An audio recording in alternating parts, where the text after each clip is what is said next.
Passenger থেকে আপনার গাড়ির সংখ্যা প্রচুর প্রচুর। হ্যাঁ, কাজ হবে কোথা থেকে? মার খেয়ে যাচ্ছে।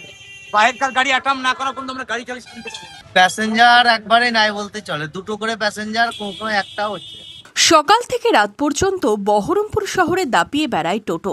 প্রচুর মানুষ টোটো চালিয়ে সংসার চালান।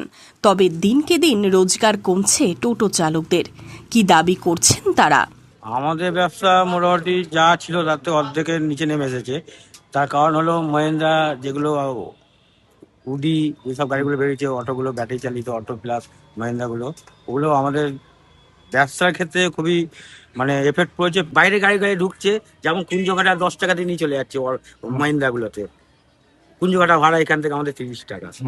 তো এটাতে কতটা সমস্যা হচ্ছে? প্রচুর প্যাসেঞ্জার সঙ্গে ঝামেলা হচ্ছে। মহিন্দ্রাগুলো সব থেকে বেশি যারা কোনো ডিসিপ্লিন জানে না, যেখানে সেখানে দাঁড়িয়ে থাকছে, এই আর ভাড়া যেই ভাড়াটা আমাদের পেটে লাথ মেরে নিয়ে চলে যাচ্ছে। আমরা চাইছি যে এদের প্রতি একটা স্টেপ নেওয়া হবে। প্যাসেঞ্জার একবারে নাই বলতে চলে, দুটো করে প্যাসেঞ্জার, কোনো একটা হচ্ছে না। ভাড়া ঠিকঠাক উঠছে না। আর যেটা আত্মীয় যেটা মানে আমাদের কাছ থেকে নিচ্ছে যে পয়সাটা বছরে, ওটা তুলতে আমাদের আর সংসার চালাতে খুব কষ্ট হচ্ছে। হ্যাঁ, আমরা যে প্যাসেঞ্জার বাস স্ট্যান্ড নিয়ে আসতাম সেটা ওরা ডাইরেক্ট পরিবার পাড়া দিয়ে চলে আসছে, তাহলে আমাদের ভাড়াটা হচ্ছে না। কেন কমছে টোটোর রোজগার?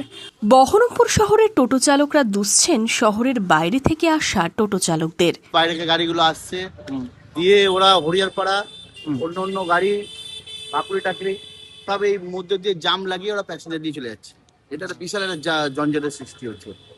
যদি কিছু ব্যবস্থা করে হয়, বাঁকুড়ির মোড় থেকে এদিকে একটা রুট করে দিল, সেখানে ভাকরির মোড় থেকে ওরা ওদিকে গেল, কিংবা চুয়াপুরের মোড় থেকে করে দিল, এটা খুবই ভালো হয়। কেন শহরের মধ্যে ঢুকে এটা মানে প্রচন্ড একটা জঞ্জাট হয়ে যাচ্ছে। 28টা ওয়ার্ডের মধ্যে হয়তো 4000 টোটো আছে, আর বাকি বর্তমানে 15,000 টোটো চলছে।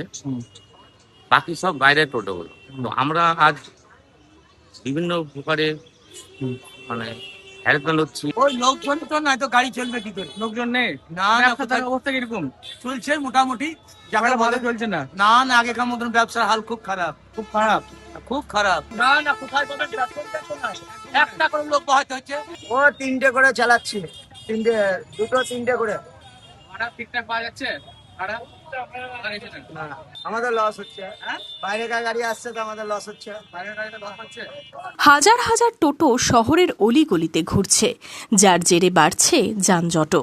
এই নিয়ে বাইরে থেকে আসা টোটো ও ই রিক্সাকেও দুষছেন অনেকে। আমরা হরিয়ারপাড়া থেকে আসছে, জাতীয় সড়ক পার করে আসছে, তারপরে আপনার জিয়াগঞ্জ, ওইদিকে আপনার কালীঘাট সব জায়গা থেকে আসছে, আপনার ইসলামপুর, দমকল সব এসে এই শহরটাকে জ্যাম করছে। এবং তার দায়ী ভাগী হচ্ছে আর বহরমপুর শহরে যারা লোকাল টোটো চালক তারা। যত বাইরের গাড়িগুলো আজকে আসছে, এই মহিন্দ্রা গাড়িগুলো বিশেষ করে, তারা যানজট সৃষ্টি করছে। তারা ডিসিপ্লিন জানে না, তারা রাস্তাঘাটে যে কোনো জায়গায় দাঁড়িয়ে প্যাসেঞ্জার তুলছে।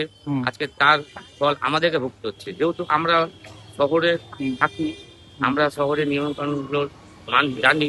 আগামী দিনে টোটো চালকদের রোজগার কোন দিকে যায় এখন সেটাই দেখার। Bureau report, imagine community media.